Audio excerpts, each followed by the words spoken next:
you like seeing what LaFont does, and I hope it's really helpful for you.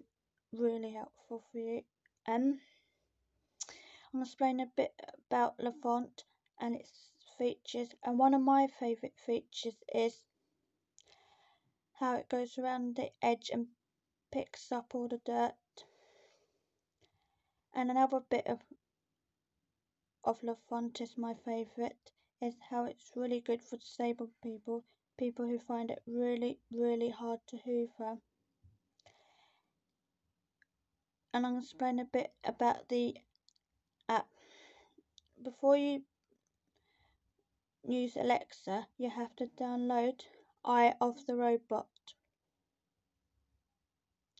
But if you find it really hard to download yourself, get a family member or a guardian or a carer to download it for you and help you download it. And hope you like this blog. Give it a thumbs up and a like and a comment down below.